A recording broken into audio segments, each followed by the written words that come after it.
Good afternoon or morning, depending on where in the world you happen to be. It's a Practical Prayer Podcast pre-show on New Thought Media Network. I'm Bill over here. That's Carol over there to the, there.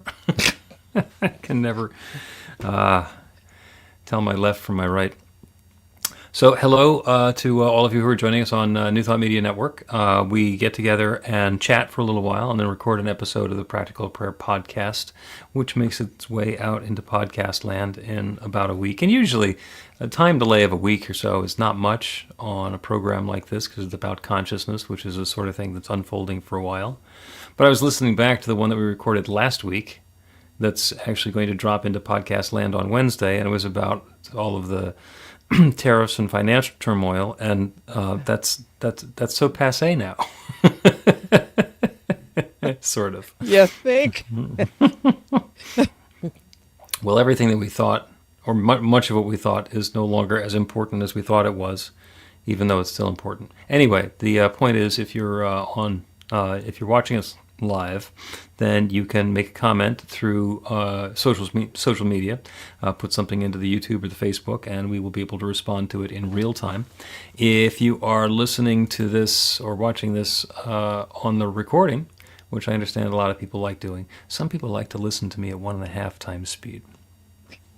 I'm not sure if it saves them time, makes me sound quicker and more adept, I don't know.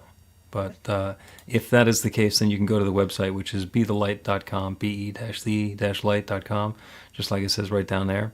And we will respond to you. There's a comment button. You can comment there, and then we'll respond to you sometime later. There you go. So, Carol, how's life at the beach? Fabulous. Fabulous. I thought it was time to move there, to take my action over there for the summer, but it's still chilly. It's a little chilly, yeah. Yeah. So I don't do well in chilly. And April is always unpredictable in the mid-Atlantic states. I'm not that evolved yet. It's not a matter of being evolved. Yeah. It's about being defrosted. Okay, enough is thank you. enough. It's going to be really warm in the summertime, and it's nice to not need the weather to be really cold. And the same thing when it's really cold in the wintertime. It's nice to not need it to be all that hot, but we'll be okay. We'll be all right. So there's so much to talk about, and you want to talk about truth in the episode today, which I think is going to be fascinating. Yeah, I think, except for it's just going to be so big. So it's really interesting to see how we take this, the direction that it takes. But you just said something that was really interesting. You said you were talking about, last week we were talking about things that people were worried about, and then there's not so much this week. And there's always something to worry about, There's always something. There is always something. But that kind of fits in with truth. Yep. So I think we're on a good roll. I do too, and I'm curiously wondering to myself how long it's going to take before I mention capitalization. So go for it. Probably not that long. So let's start the podcast episode, and we shall see. A practical prayer is a prayer that works. These discussions between Reverend Bill Marchiony and Carol Lawrence dive into the details of how it works and how to work it. Reverend Bill is a New Thought minister and the author of Practical Prayer for Real Results. Your new life begins with a new thought. Carol Lawrence is on a spiritual quest, finding the New Thought teaching after decades on the pulpit in 3 different traditional denominations. I've got some questions. Together, they're exploring the philosophy and activities that come together from many of the world's religions to create the practical spirituality that is New Thought.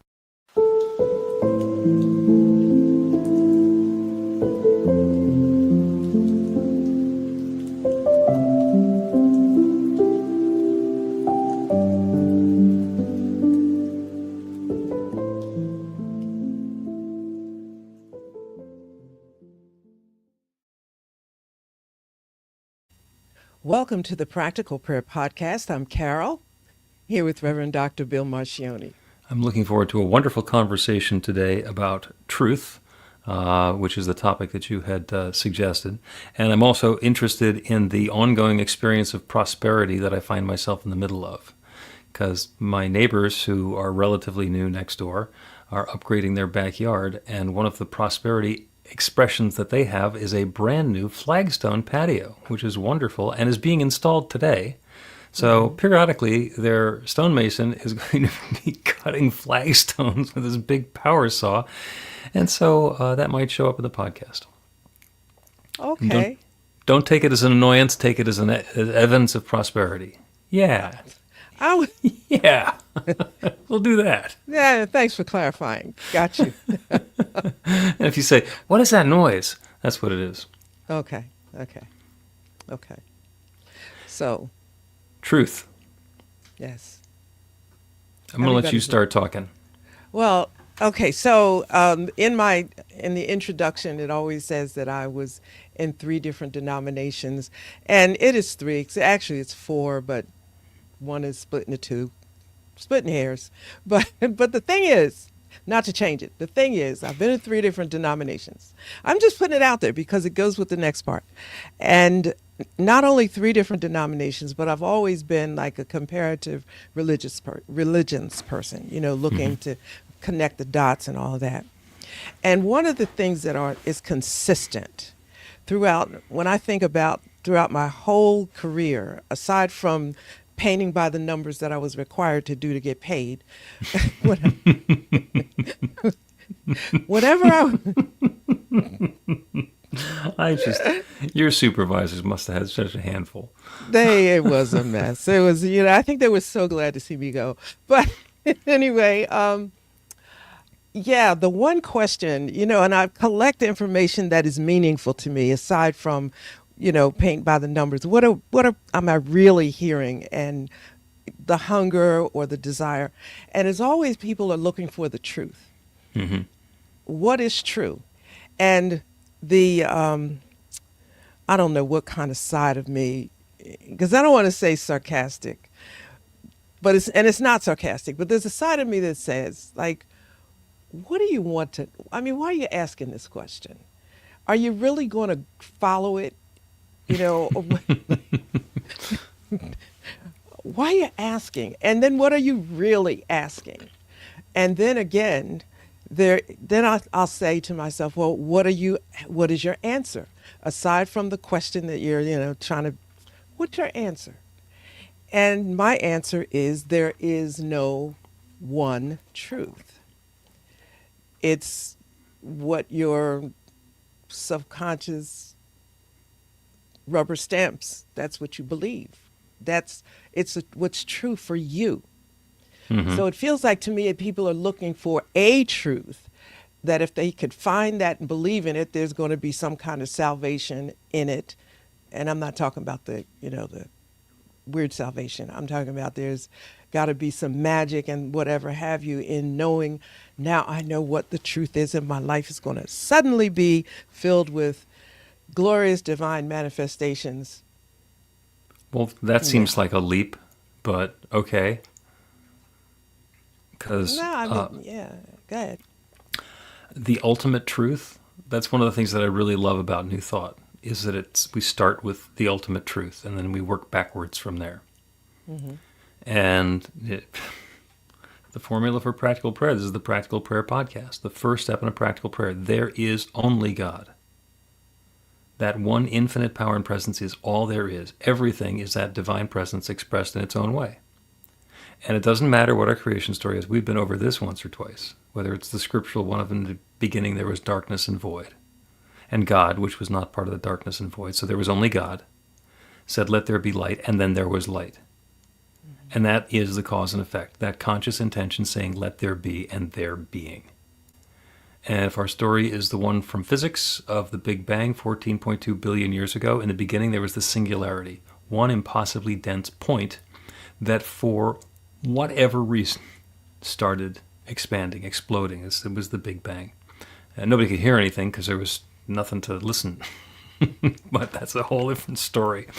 So it began expressing and unfolding and revealing itself, and through the process of evolution has turned into everything that exists in this manifest universe. All of the galaxies, all of the stars, all of the particles, all of the people, everything. The growth, the life, the unfoldment of love and consciousness and everything else is the one revealing itself in a different form. The reason the creation story to me is that important is because that's the truth. That is what we are. We have that origin story in common, and everything else is some variation or perspective or difference on that same origin story. So if you want a truth that we can all agree on, that's the one. There's not another story.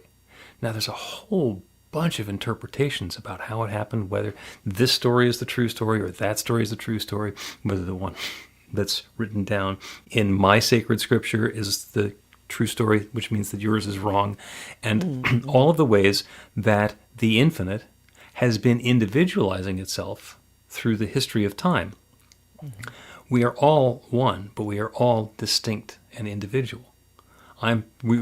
You and I are both having this conversation right now, but we're having it from two completely different perspectives. I'm in Pennsylvania. You're in New Jersey. I've been on the life path that I've been on. You've been on the life path that you've been on. There's things that you've learned. There's things that I've learned. Some of them are in common. And even the ones that we have in common, we've experienced differently. And that's two people on a podcast who agree with each other. There's lots of people with different educations, different backgrounds, different perspectives that may have come to a different conclusion. But the conclusion is about what that one story has evolved into. Exactly. And I think as I was listening to you speak about our story, where it started, we don't exactly know exactly where it started. We became aware of each other on Facebook a couple of years back, but it's probably started a good many years before that. And we talk about things and we agree about things. I'm not terribly sure how much we disagree with. I think we kind of see that you can look at things so many different ways. And for me, it's very easy for me not to be concerned about the truth. I'm just not, because it's so many different, it's as you said, spirit manifests or shares itself in so many different ways. So let's just use the term thousand. Which one of those thousands of ways is the truth? It's so I can very easily look at that and say, doesn't matter to me. Whatever way you look at it is just as true as this or this. I'm good with that. But many are not good with that. And so I'm trying to figure out, what are you getting at? So if you're looking for a single truth to exclude everything else, then that gives you sort of you could be judgmental because you have the truth and there is none other. Yeah, let me claim the truth so I can also have spiritual arrogance. Because if I'm right, then you're wrong, and now the game is on. And we're no longer talking about truth, we're talking about power. Exactly. And so I'm saying, okay, let's get back to the question that I asked in the beginning. So why exactly do you want to know this? And would you believe it if you did have the truth? And how squishy is it? So have you ever had the experience where you see something out of the corner of your eye and it registers that it's something strange, and then you look again and it's different? Which of those is true? I don't know. They're both true. Yeah. One was a quick impression, and what your mind interpreted was something different than you saw the second time that you looked. But it's not that it was bad, not that it was wrong. Maybe it was incomplete. Maybe there was additional detail that could be fleshed out. In the same way, two people walking, opposite directions down the street are seeing completely different things. And it's not like one of them has the truth and the other one is left behind. One of them's walking east. That's all there is to it. So the important thing to me probably in this discussion is helping me even get to why I'm even asking a person, well, why do you really want to know it? Harmony is important to me. How we relate to each other is important to me because you mentioned the difficulty in our life experience, our social experience right now, social political experience right now. And for me, it is very important that our relationship with each other is good so that we can share information minus the judgment and figure out what the heck to do going forward, the 1 hour at a time, 1 day at a time. But if there is this lens of judgment that, do you see what I mean? I'm not saying it very well, but if we're in a place of finding the truth, then we can be judgmental about the next person, which also means that we're not going to be walking in harmony with each other, which means also that we're not going to find that place of peace and solution. Yep, or amen. And the answer is about 12 minutes. I was wondering how long it would take before I started talking about capitalization. So, and that is, that can be very important as we're talking about the big things, divine aspects. And truth is a big one of them. Love is another one. We'll go with truth. Something that is eternally and perpetually true, that divine God-level truth, is a capital T. And it is unchanging. And the little t truth, the lowercase truth, can be my truth or your truth or what somebody's testifying as they understand to be the truth.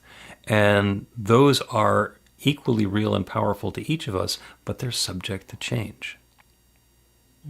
So if you want an exercise in little t truth, then wait till something happens in the news. These days it doesn't take very long. And then go watch the reports on it from a couple of different perspectives. And if you want two completely different perspectives, you can try CNN and Fox News. If you want to get a little crazier, you can have MSNBC and OAN. I mean, there are different people who are taking different views and perspectives on the truth. When they're both talking about the same story, the way that they're expressing the truth, little t truth about it, is completely different. They're coming at it from a different perspective. They want to make a different point. They're emphasizing different aspects of it and making this part be the hero and that part be the enemy. And that is all very much little t truth. And you can't get to big T truth going through any of that because the fact of the matter is it's all love. There is one divine power and presence unfolding, and it's showing up as whatever this is. And in back of all of it, in back of all the stories and all the spin and all the people doing things unto other people, there is that truth. There's an opportunity for something to unfold, and that's what's happening. That's really boring. There's no drama in that. I don't know that is boring.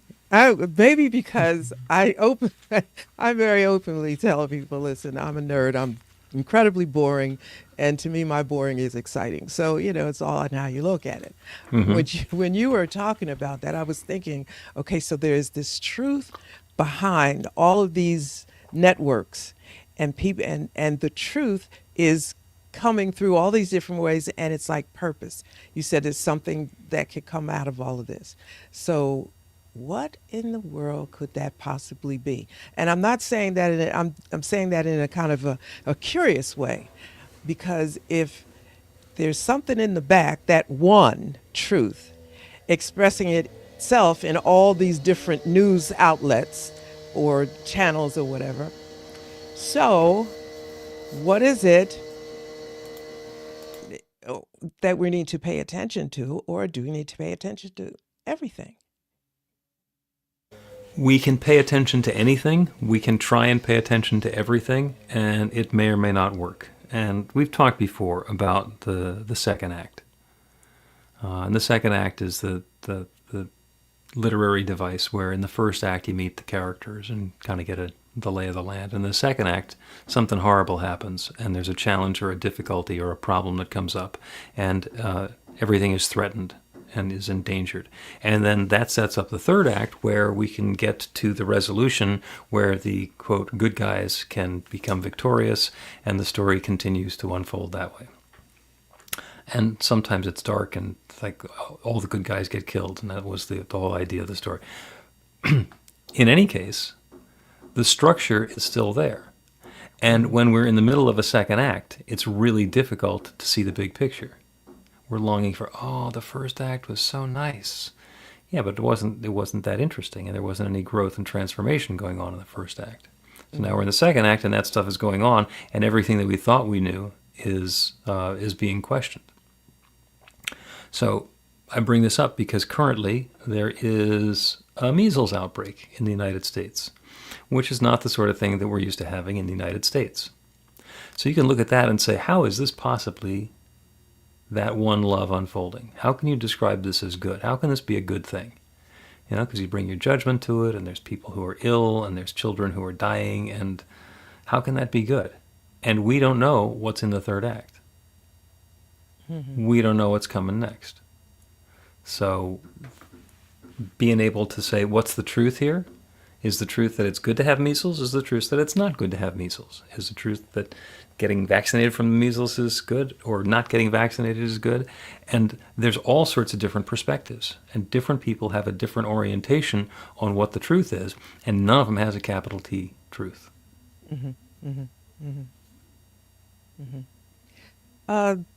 I like the way that you framed it, you know, with the first and second act. And if you really understand it, then you stand in the second act and you try to see what the possibilities are without judgment. That's tricky. That's really tricky because I'm using those news outlets that you talked about, right?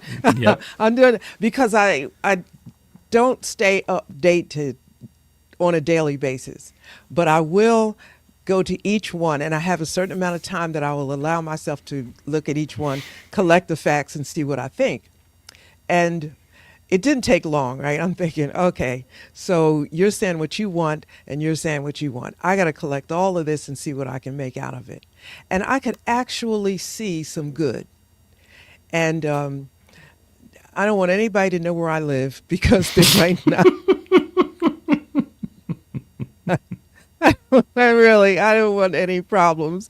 But I mean, if you could just be neutral for a second and, you know, do my Mars thing, like stand back and look on Mars and say, okay, so now let me see.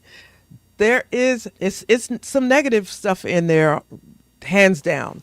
Yep. But I can see some little stuff in there that we need to pay attention to.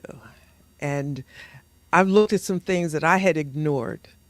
And I thought, let me grab onto this and pay attention to this. Sorry it took this for me to pay attention to it, but I'm getting it, okay. And Spirit, please don't let my ignorance hold anything up in terms of this stuff coming to a good conclusion. But yeah, I get it. I get it. And if we could hold back the emotional upheaval, because this is hot emotional stuff here. Oh, yeah. It's a lot to ask. That's the part that gets the most exciting, where there's emotional upheaval attached. Yeah, and then there's the fear factor comes in, but you said something at the very beginning. It's like, okay, Spirit, God, whatever you call it, is in the background, and I look at the characteristics, attributes, or whatever of that one thing that's in charge of everything. If, let's just say God is good. If there is goodness always in God, then I seek to know the goodness in the midst of all of this ridiculousness. I wish it didn't have to be that way, but I'm just saying, like for my own sanity's sake, that's how I do it. If God is, then I need to be clear on what God is and then look for that isness in the current reality. Does that make sense? That makes perfect sense. We're going to take a break, and then I think we're going to talk about how truth and guidance fit together.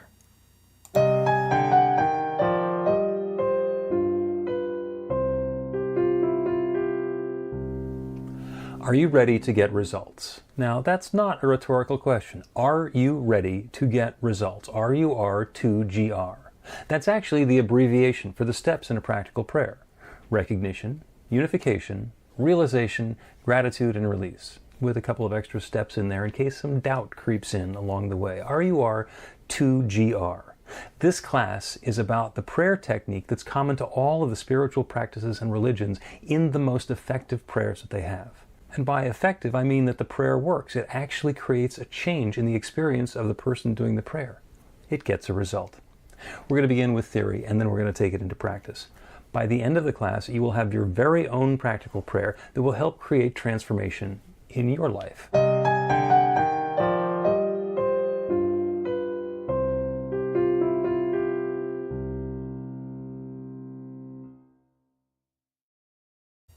Welcome back to the Practical Prayer Podcast. I'm Carol, here with Reverend Dr. Bill Marchiony. We're having a wonderful conversation about truth with a capital T and a little t, and being aware of the stuff that's going on in the world around us, like watching the first act and the second act, and then seeing how we can engage so that we are prepared and invite in the third act in a way that's going to bring some uplift and comfort and harmony and pleasantness. Mm-hmm. Pleasantness? That sounds light. Peace, whatever, goodness. But when you describe it that way, okay, so we got to get out of the notion of first, second, and third act happens within the hour, like a show on television.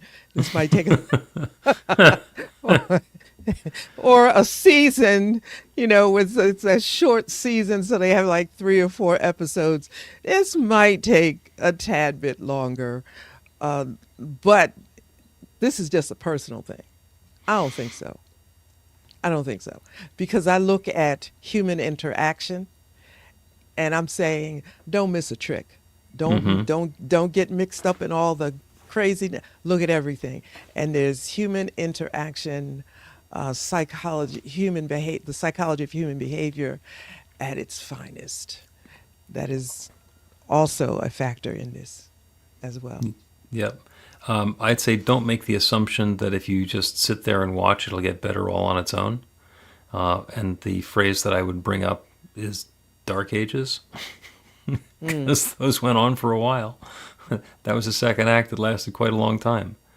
And it's not necessarily something that's going to resolve itself this afternoon.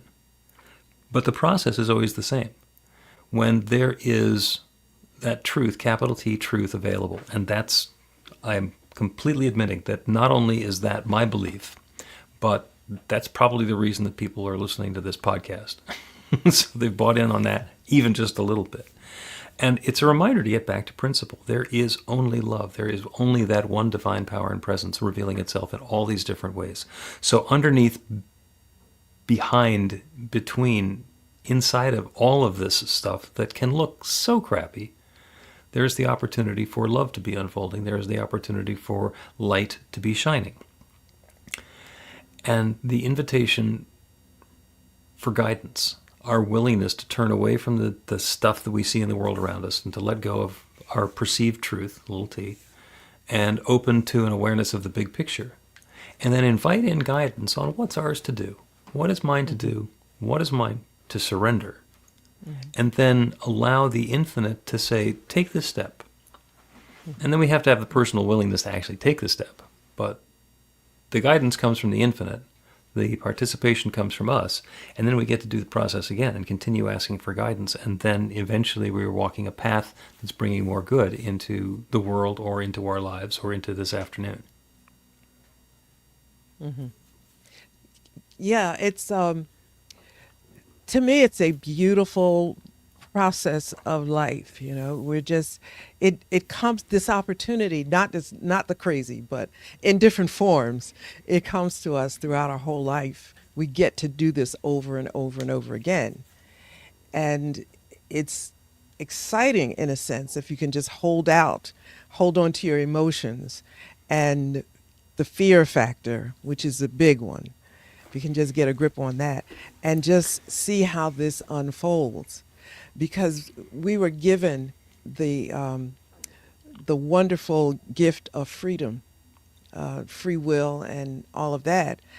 And this is what happens with free will. So I would rather deal with this than have our free will denied, because I'm always free to keep pulling back the layers to see what's there, and not be satisfied with, well, because if it was my way, I would do it this way. And I see this. Okay, well, Lawrence, you've done that, a few times. And let's face it, that is not a good place to stop. Yep. Let's keep looking. And it is painful sometimes, disheartening, but the fear, that's the biggie. Get a grip on that fear and take that to that place of stillness. Be still and know that I am God, and just say, listen, I'm handing up fear. Okay, I'm flat out afraid of what this means. Mm-hmm. What is mine to do in this moment? And that moment may be just to deal with your own specific fear, and then again and again and again, asking the same question over and over, and you see more, and Yeah. you become more. You become more. Yeah, and the interesting part is that if you're going to do that practice for, let's say, 30 days, you cannot figure out on day 2 what day 30 is going to be like. Right. You got to actually walk the walk. You have to do the process. I'm going to let go of this. I'm going to ask for guidance. I'm going to be inspired to take a step. I'm going to take the step, and then I'm going to ask the question from a different perspective, because I'm not standing in the same place I was before. My perspective on the situation, my new truth, is from a different angle. And continue to repeat that process, and the stuff that is not relevant tends to fall away, and the stuff that continues to be present and is important gets elevated in our awareness of this is important. And what I say when I'm talking to anybody, their spirituality matures, just like the human, are, as we grow. We're 3 years old and we're 10, and they're on, and we mature. I was talking to somebody who I think is somewhere around 62, and they were saying, I can't believe I'm still learning. And I just kind of laughed, because I remember thinking at the last age that I thought it, which I'm not telling you what that was. It was a little over 62. It was over 62. And I thought, I can't believe that I'm still, I thought you got to a certain age, you had it, and you just coast. It's like, no. Nope. No, it's no coasting. So you get that, and we talk about that exercise. And what I'm thinking is, it's spiritual maturity. It's I have not really a friend, but somebody that I watch on one of the social media networks, and he calls it high-level conversation. And I just love that idea, because it's high-level conversation, and it takes you must reach a certain place to even understand it. Mm-hmm. Do you want to do that? Okay, so let's make this stretch, because I'm not going to talk to you about this other stuff. You got to make the leap. Yeah. Well, not even a leap, just a stretch. Right. I mean, and this is not a brand new idea. There's this part in Scripture where they say, we put away childish things. Mm-hmm. All right, that was an interesting idea when you didn't have the sophistication that you have now, but you're stepping into something new. It's time to stop thinking that the things that you used to do are still going to work. Yeah. And that's uncomfortable for a lot of people. Mm-hmm. That, growth, transformation, ouch. That sounds like it's going to hurt. Maybe it will. Don't know until you try it, though. But it's coming to terms with your growth, the growth process in spirituality, because in the traditional church, it's you do nothing, you wait on the Lord, right? See what the Lord is going to do. All right, you can do that. You'll probably be sitting there waiting. It's okay, like when you first started, because that's nice. You're getting used to the atmosphere. You're getting used to the lay of the land. But at some point, you can't just... Then there's the other side of it, is let go and let God. I think you have to take all of these concepts and these ideas and match your maturity level with it. What is it saying in this moment? So it's no big T truth about this scripture is good for all time, all situations. Listen, take all the evidence to court. See what you, see what speaks. And that can be frightening too, a little bit. Yeah, it can definitely be frightening because we don't know. We don't know what that bigger picture is. We do know that if we think that we have all the answers, we probably don't. And I will turn to another lovely metaphor, which is the metaphor of the pinball machine. He played pinball, and he pulled the plunger back, and the ball goes up, and it starts banging around, and you got the flippers, and you get to play. And some people are really nuanced at being able to shove the machine around just a little bit so it doesn't tilt, but they can get the ball to go where they want it to. Okay, think for a second how preposterous it would be to plan out where the ball is going to go through one play.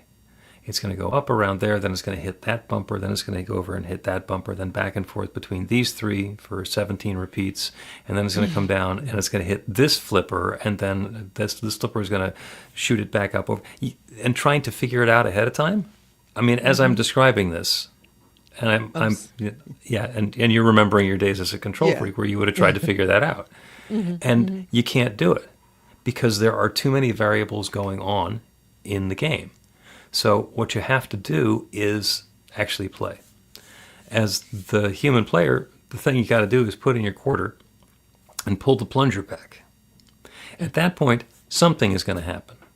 And it might be something that goes on for a while with a high score, and it might be something that goes into, a goose egg really quickly. But you don't know until you try it. We can't figure it out. We don't know what it's going to be. The big T truth is that it's a pinball machine. The little T truth is the experience that I'm having while I'm playing this particular ball on the pinball machine. Or if I'm in a competition with somebody else, what score we get to by the end of the game. But that is entirely about personal perspective, and we can't control it going in, and we have to be engaged in the process.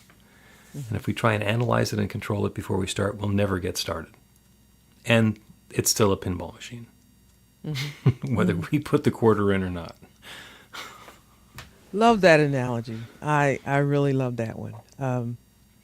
Because I'm thinking you said something that made me think like fear is big, and I always try to recognize that, so that if I look at you and I'm saying, okay, so what is this person afraid of? It helps me go to the next level. Not ever even assuming that there is no fear. I assume that there is. And how about we trade fear just for a moment, like 60 seconds. Let's trade fear for the fascination. And the fascination would be how God, Spirit, might be moving in this scenario that will turn out for my good, not just mine, but others concerned. Now, the fair response that you might get is that, well, a lot of people are getting hurt. I get it. I don't like this. I'm looking for another way to respond to that. Unfortunately, there's collateral damage when change comes. That's very sad, and it's unfortunate. But change happens, and it happens the same way all the time, just like you talked about the drama. It's the same. And I don't know that you can avoid being the collateral damage. I don't know that you can. But perhaps just experiencing or embracing fascination for a moment might show you something that you might have missed. That might get you to another place to ask that other question that we talked about, what is a mind to do? It's I will never deny that there is fear involved, and I'll never make anybody feel that they should not be afraid. Let's just say that this is frightening, and let's see where we go with this. because our fear can't stop, should not allow our fear. Sorry with the word should. Well, Let's not needn't. needn't allow the fear to cause us to stop. Let's move beyond it, with it, push past it, however you want to look at it, but not to let it to paralyze us, because that is that power of God that is within us, Okay. right? We're going to take another break. I've got one more insightful, pithy comment to make, and I'll actually let you say something afterwards if you go, no, wait a second. Because you were talking about collateral damage, and Gandhi was assassinated. So you could look at that and say, oh, collateral damage. India is free. So, yeah, maybe collateral damage, but maybe that's part of the entire process, and maybe that was worth it, because that was a while ago. He'd be dead by now anyhow. So you want my comment now or when we come back? No, now we're going to do a prayer when we come back. Okay. Well, I agree 100%, and I That was easy. I do. But I should have said, at the risk of sounding awful and unfeeling and all that. But I also believe in the sacred contract. I believe in life purpose, and Gandhi is fine right now, Yep. and we are because of it. And I'll leave it at that. All right. Well, stand by. We're going to come back with a prayer from fear to fascination. Learn to put practical prayer to work in your life. The steps are simple to learn and let you begin to get real results to create the life of your dreams immediately. Reverend Bill Marchiony's widely acclaimed book, Practical Prayer for Real Results, gives you a clear summary of the New Thought principles behind practical prayer and the series of easy-to-understand steps found in the most effective prayers from religions and spiritual practices all over the world and throughout history. Practical prayer is not a replacement for your religion or practice. It's a technique to make the work you do in consciousness even more effective. The book includes 40 prayers on various topics that you can adapt as needed and use as your own. Practical Prayer for Real Results is available in paperback, Kindle, and audiobook on Amazon or at b-the-light.com. That's b-the-light.com.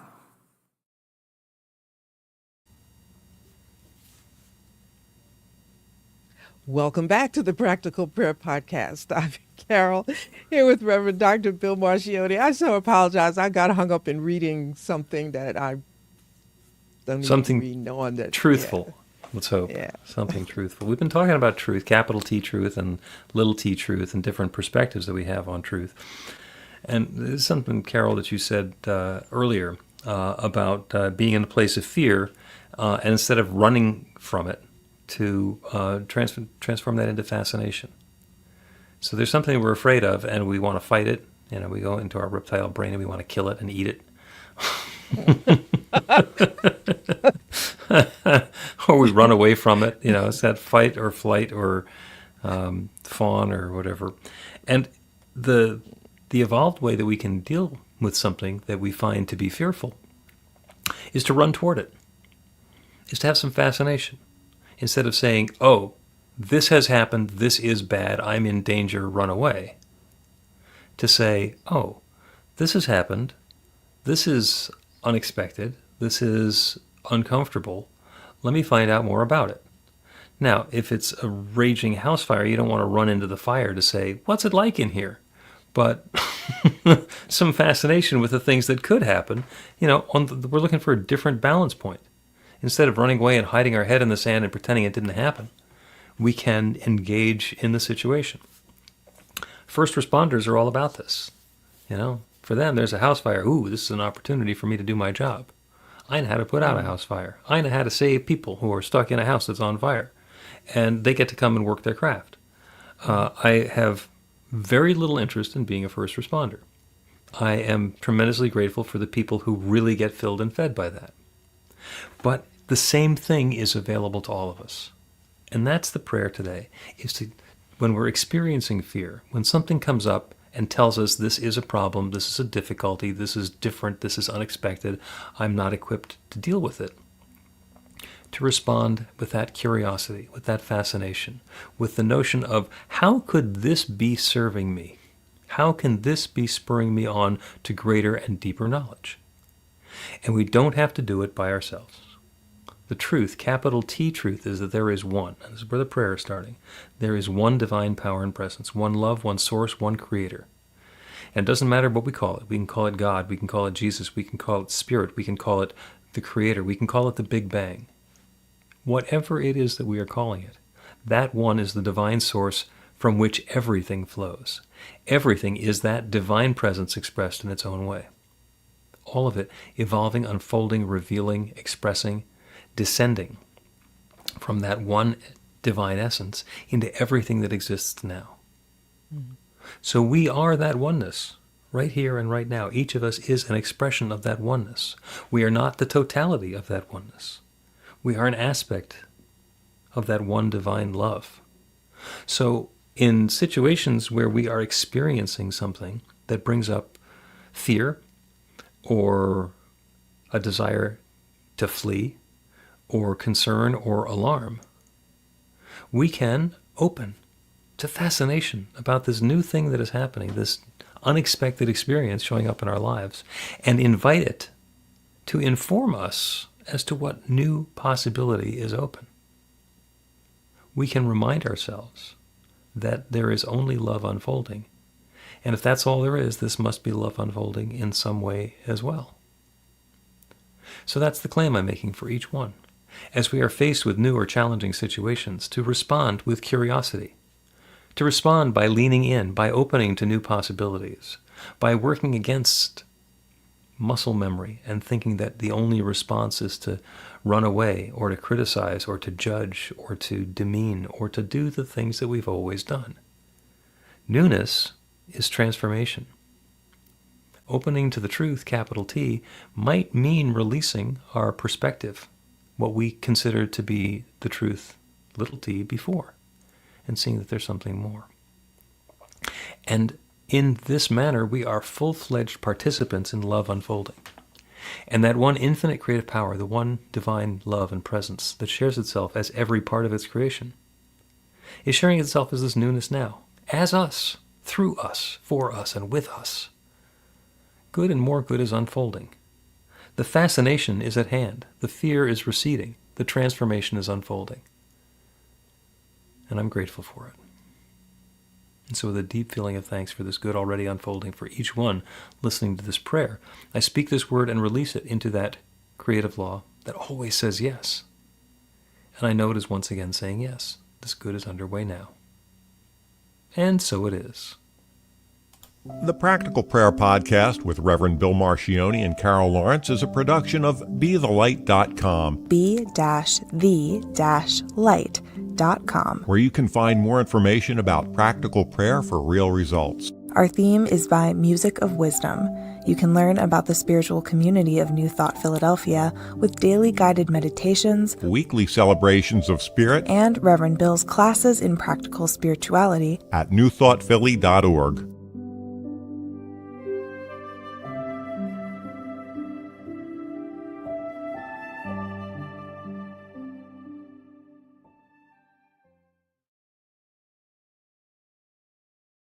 And this concludes the Practical Prayer Podcast recording session for this April 14th, 2025. I felt like doing my announcer voice. Wow. I don't know if I've ever, I don't think I've ever heard that. Oh. Okay. Okay. Someday you'll have to ask me to do Casey Kasem. Okay. And we're counting them down. No, I can't do that now. This is the post show. Thank you again to the folks who are listening on and watching on New Thought Media Network. It's great to have you with us today. I liked that episode. That was fun. It was indeed. That was big. It was indeed. Really big. I mean, I picked some things out of it that the whole thing was fascinating, really. Probably a lot more came out of it than I thought, than I originally intended. but that's not unusual. That happens. That happens. So that's good. That's good. You get to repurpose some of the stuff. I get to use fear to fascination again. I love that. Yeah, that's a biggie. Those are, I think, I look at it like when you talk about spirit being there, sort of behind, and okay, here's something. Well, maybe I'll say that and save that for later because we'll. Okay. Because you're about to do another episode, aren't you? Yeah, And yeah, it's five of. yeah. I was. Yeah. Okay. We'll be okay. All right. So, There's somebody in the comments trying to sell us search engine optimization. well, when we came back, I caught that, and that's what I was reading, and I said, "Oh, I was reading something I shouldn't have been reading." I didn't know what it was. I haven't seen a lengthy comment like that, and I was trying to read through it, and I thought, "No, this is not what we need to pay attention to right No, now." if it doesn't say God or Spirit somewhere in the first 6 or 8 words, then Yeah, that's a new filter for me. I'll do that. there you go. All right.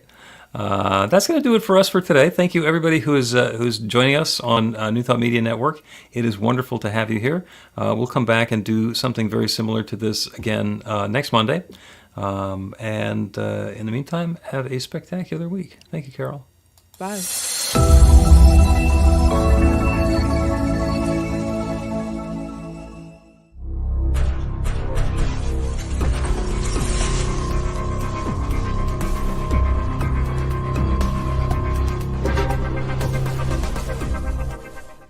New Thought Media Network. We are a global broadcast network of positive music, media, and entertainment, inspiring humanity's evolution along the journey of enlightenment and creating a world of love, peace, empowerment, and prosperity for all. New Thought Media Network. Positively inspiring.